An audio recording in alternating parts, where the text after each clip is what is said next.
Hey everybody, welcome to Aggressive Progressives. I'm your host, Jimmy Dore. Guess who's with us? Our other host, Steve-O, is here today. Oh my God. Hey Steve-O, thanks for coming in. I'm dropping in for a few minutes, that's it. Also, I know, also with us is the miserable liberal, Steph Zamorano is here. Hi, Steph. I'm miserable. All right, look fantastic. They must have done something nice with the lighting today. The lighting seems a little more forgiving today. They have these harsh bullshit fluorescent lights in here. I have nice soft lighting in my studio. I don't know if you've seen the soft lighting. It really diffuses the shit out of it. You look great. I know, I look 10 years younger. I look about 30. So before we get started, I just want to say, I just want to give a shout out to a fan. Her name is Colette.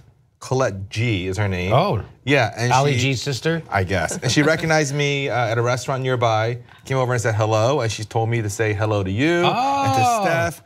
And she said she loves the show. It's the best show on the network, which is obviously true. Wow, Bukayasha. Right. Is that how you say it? Is that how Ali G says it? What does Ali G say? I don't know. That's nice. That's nice to hear. Thank you very much. That's very sweet. We've got a lot coming up on the show today. We're going to interview a Justice Democrat running in Nevada, correct? Fourth District. Fourth District. So looking forward to that interview. Also, we're going to look into net neutrality, what's going on with that, and what's the solution to them taking it away. We have it for you. Plus, the Democratic Unity Commission gave its recommendations. We're going to talk about that. Plus, Nomi Kantz went on a real tirade against the bullshit at the DNC, so we're going to play that clip for you. But we're going to start off today talking about the Doug Jones victory in Alabama. Now, remember, we record this on Wednesday, and then it airs Thursday. So just so, but I mean, it's live right now. I forgot to tweet it out again. I always forget to tweet out that we're going live. Did you tweet it out? You tweeted it? I sure did. I'll retweet it. I even made an announcement. I said, gents. Steve-O forgot to tweet it out. Here, let me retweet it right now. I know, is this unprofessional? This is unprofessional, but this keeps the show real. Meaningful. Okay, oh, thank you. Thank you very much, whatever you're doing. All right, my tweets are not loading right now. We have bad Wi-Fi in here. Oh. Net neutrality. We're going to get to that later. All right, we're good. Retweeted it. All right. Hopefully somebody will watch. Okay, so let's get to the last night. What happened in Alabama? So let's just look at the racial statistics. If we go to my computer for a sec, white men voted for Jones only 23%. 74% of white guys voted for a pedophile. Here's the thing that's a little bit shocking.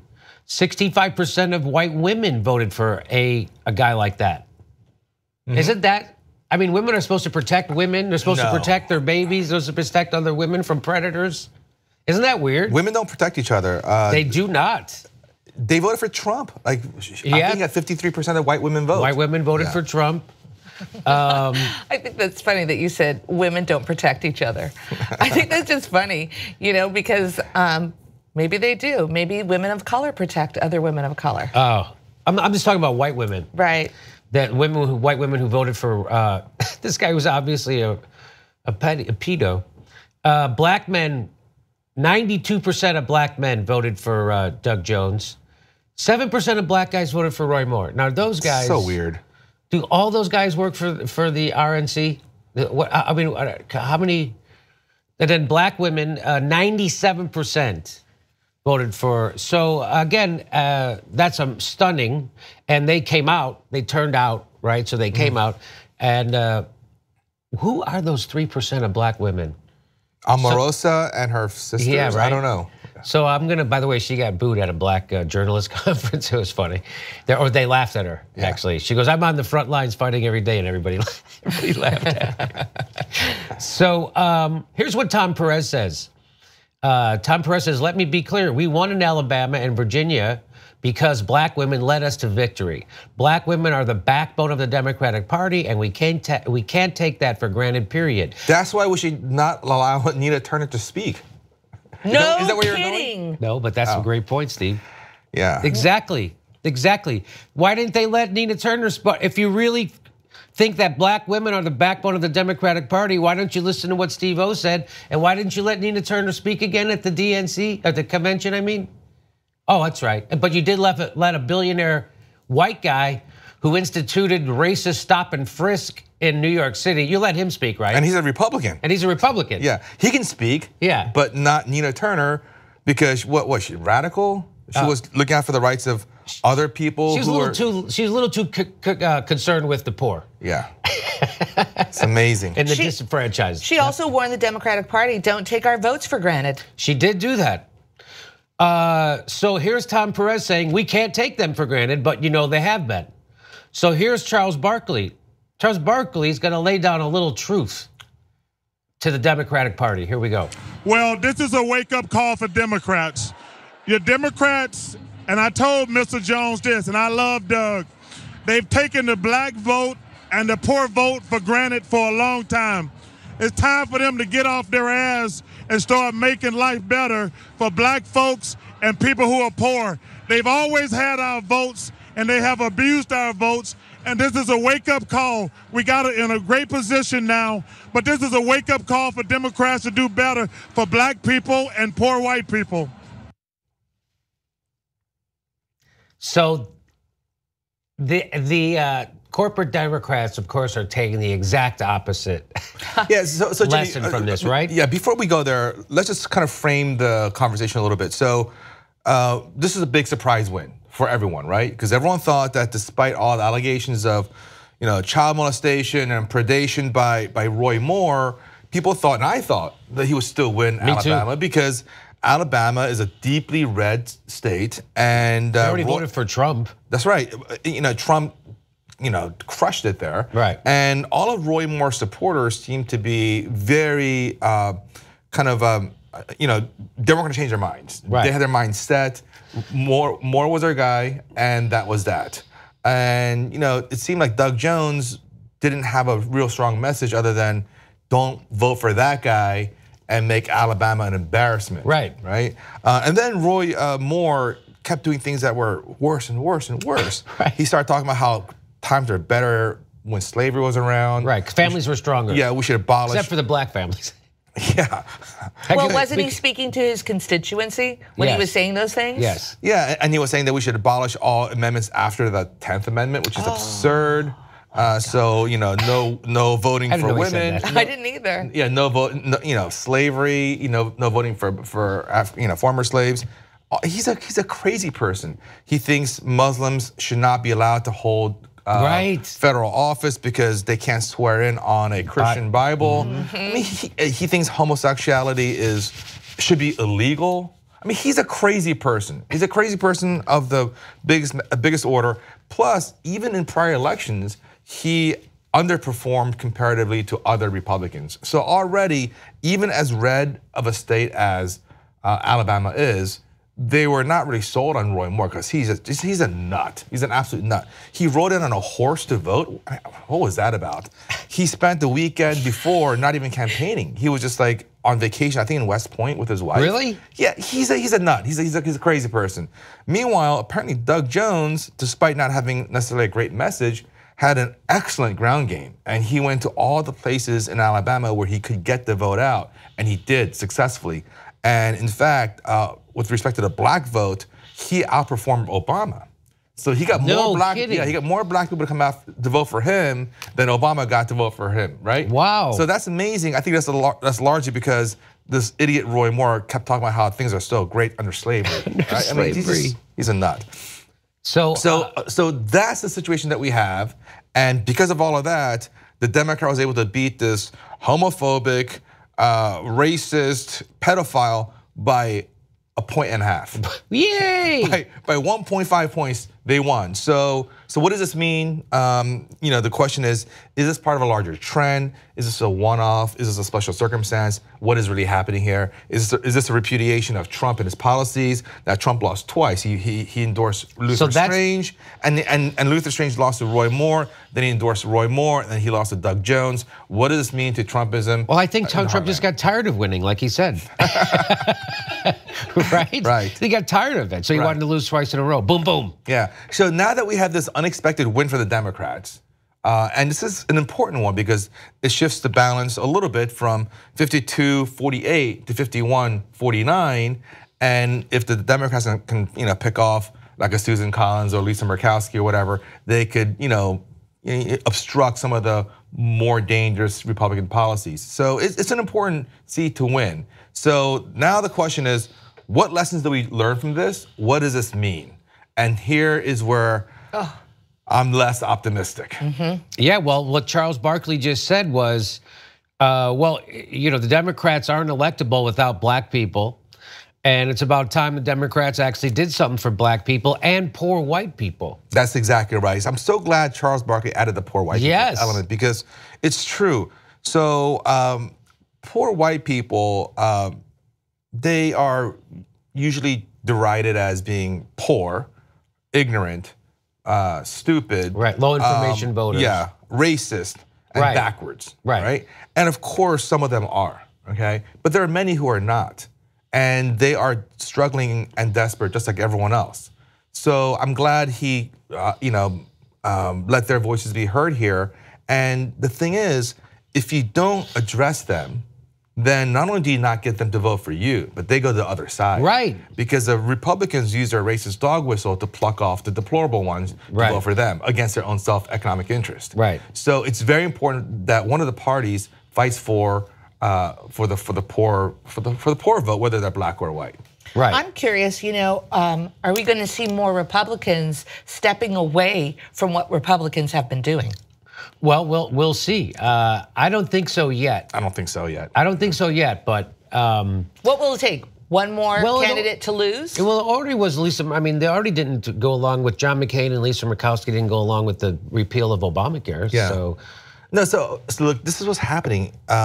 So there you go, right there. And now they've got one less person to pick off, right? Yeah, we're not going to talk about the slave labor that we have right now with the prison population. No, we're not going to talk about that. But it's the same thing. So what we're doing is we're stripping away the naked brutality of some of the worst parts of our policy. So we don't want slave masters beating people down, raping them, tearing families apart, and starting them off. But we like the economic format of slavery. We like the slavery economics, right? You squeeze the labor, so for the prisoners, they are trapped, just like slaves were. They can't leave, they have no freedom. And you make them work, and you extract all the fruits of their labor for your own gain and give them nothing. Right. So these prisoners are getting paid like 30 cents an hour, $1 a day, $2 a day, and they have to work really hard for multiple days to be able to afford to buy a greeting card to send for their kid's birthday. It's super sad, but that's the structure that we set up. That's the way both parties really want to go with respect to our Congress.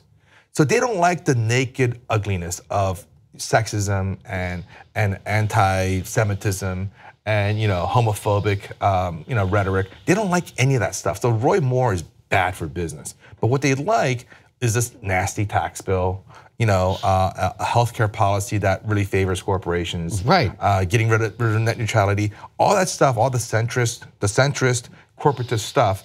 That is where both parties are going. Now, the Republicans are doing it at a faster rate, and they're more brazen about it than the Democrats. The Democrats try to soften it a little bit. But that's where they're both going. So to your question, Steph, yes, the Republican Party don't want their brand tarnished by openly ugly people like Trump and Roy Moore. It's bad for business. Yes. So they will be vetted out. The part of the system is to get rid of those people. So they'll be gone. But we'll have regular, standard, tax cutting, deregulating, corporate business as usual, enriching politicians in office. So it already appears that the corporate Democrats are taking the wrong. But let's go to this article first from The Guardian.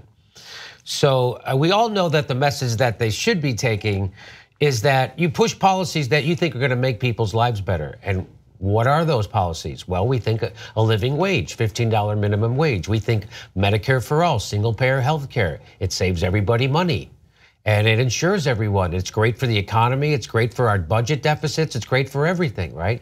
So, or how about ending the wars, investing the money back here in infrastructure? How about making college tuition at state universities free for people. Let's not punish young people who want to get an education. Let's try to help them, right? So these are the things that the Democrats should be pushing, actually policies that make people's lives better. And that's how you get elected and reelected. And that's what Charles Barkley's saying right there. It's about time the Democrats did something to make poor black and poor white people's lives better instead of putting them in prison, because that's what the Democrats have been doing. The Democrats got in power in '92 and they immediately gutted welfare and exploded the prison population while demonizing black kids and calling them super predators. They're not even human beings, right? And then what did you do? You deregulated, you repealed the New Deal banking legislation, and then the economy crashed. And who got hurt the worst by that? Poor black and brown people who played by the rules. The college educated poor and black and brown people, they were hurt the worst. Worse than the people who are just high school educated. So again, it's about time. So every policy, and then of course the tax policies are against them. So every time the Democrats get in power and they institute policies, it's to the detriment of the black community. And that's what Charles Barkley, who's a millionaire himself, can at least acknowledge, right? And he's like, it's about time you guys did something for us. Okay, so here, but the corporate Democrats are already saying that Doug Jones has to become a Republican. I'm not kidding. Here's what The Guardian said. The Guardian says 5 things we learned from Doug Jones' victory in Alabama. And that came with a picture on the headline, and I just wanted to show you that picture. First of all, there's the kids like praying and crying kind of. And which it seems very like a HBO movie on the left side of that, right? Yes. Doesn't it look like some kind of Stepford Wives kind of thing? And to the right is the loneliest guy at a Roy Moore party. It's the black guy for Trump. I've seen the pictures of him. I haven't seen another black guy at that Roy Moore gathering. He's the only guy there. Is he the same Blacks for Trump guy? I think so. I think he's the same one. I think he's the same one. And he should really knock that S off there. Yeah, just Trump. black for. Right? I mean, he's lying. It's not blacks. It's black. Yeah, it's just black for Trump. And no one, and he knows that those people there, they don't want to talk to him. They don't want him. They hate him. Yeah. They don't like him. They think he's scummy. So here's what they say. Like Darth Vader, Steve Bannon is beatable. The former White House chief strategist has compared himself to this. So let's skip, you know what? Let's actually skip this because we don't have time. Let's get to this. This is interesting. This is Michael Steele, former chairman of the RNC, and this is what he had to say after the victory last night. I think he's blaming Mitch McConnell. So talk about who is Trump blaming. Okay, sorry about that. Here we go. I think he's blaming Mitch McConnell, so that's going to come. He's blaming the establishment folks on the Hill. That then pivots. How do they then respond? I think you've already seen the first salvo from McConnell, who said to the senator-elect, "We're looking forward to welcome you to the Senate to work with us in the Republican caucus." Now, why is that important? One, it's we know we're now 49-51, but also he knows Jones's backyard, and if Jones has any desire to hold that seat after 2020. He's going to have Who's going to give him the wiggle room? And he's going to get Chuck Schumer let him vote a couple of times Republican? Yeah, absolutely. I think. Okay. So immediately, instead of doing what Charles Barkley said, a guy from Alabama, or doing what we just said, actually having policies that help poor black and poor white people who voted for you, who just voted for you and put you in power. The advice from Chris Matthews on the lefty MSNBC, which is not lefty, his advice is go along with the Republicans, right? Stab the people who just voted for you in the majority, stab them in the back and vote against your own party, vote with the Republicans. That's what you gotta do, right, if you wanna win? He just fucking beat the Republican, and the lefty Chris Matthews' advice to him is to go along with the Republicans, to completely sell out your Democratic base. It's the craziest thing. I just told you that they're gonna take the wrong message from this. Charles Barkley knows what the right message is. He's from there. And the message is so craven and so cowardly and so backstabby, but also just wrong. Just wrong. Just wrong. Because if you did all that stuff, and maybe it's worth doing all of that if you're gonna win for sure. But you're gonna lose. You're gonna definitely lose, because if you are a Democrat who goes along with the Republicans most of the time, some of the time, but not all of the time, guess what they're going to do? Replace you with a Republican who goes along 100% of the time. Right. So you're going to lose all the black vote that came out for you, all the poor white vote that came out for you. You're going to lose them, and then you're going to lose all the Republicans who are going to vote for a real Republican anyway. So you're gonna have the worst of all worlds, where you're a total loser who sells out your own side, and you do the bidding of the other team, and you never get to portray your ideas, and you never get a chance to test out your policies, because you're just selling out instantly. It is so comically bad and stupid, and I can't believe people who are professionals that are getting paid millions of dollars. They get paid millions of dollars to come on TV and just say stupid things. Well, they get paid to come on TV and parrot the establishment talking points. That's what that is. They're not paid for being original thinkers. Certainly, Chris Matthews and Steph. You want to say anything about that? It's so it's just awful. The whole idea that somebody's saying you got to be more Republican. You just won. Doug Jones just won, and he won because he excited his base. Yes. And he seems to have, I don't know if it's possible, integrity. It seems he does. He excited his base. You saw the black people. So what Chris Matthews' advice is to now demoralize your base. That's his advice. You know, betray those people who came out in record numbers, even blacks came out in higher numbers than they did for Obama. Now what you want to do is vote against those people, demoralize them, and that's how you win. That's literally what he's saying. But it literally makes no sense. If your argument is that you're going to lose because you have a D next to your name, therefore, even though you have a D next to your name, be as R as possible. Yes. You're still going to lose because you have a D next to your name. Yes. The only way you're going to win in Alabama is, I mean, look, it may very well be true that he's going to lose no matter what, right? In 2 years, that might be true. But for those 2 years, fight like hell for things that you believe in and convert people to believe that you are correct. Because you're not going to, because look, if it is true that you're going to lose because you have a D next to your name, you're going to lose. Yes. So why bother? Push your agenda forward, not someone else's agenda. And try to convince people that you're lose on your own. Go down swinging. Yes. Lose on your own terms. Don't lose on their. Don't lose trying to convince people about your ideas. Don't lose trying to convince people you aren't who you are. Yeah. We got to take a break. So we've come to the end of the free part of the show. So now, if you want to watch the rest of it, you got to become a member. Go to tytnetwork.com/join. It's $10 a month. You get access to this whole show and lots of other shows and lots of other premium stuff you get for being a member. Plus, you're supporting shows like this, which is important, right? We say stuff here that they don't say anywhere else in the media. So thank you for your support. And if you're already a member, go to tytnetwork.com/members live. We'll be right back in just 1 minute.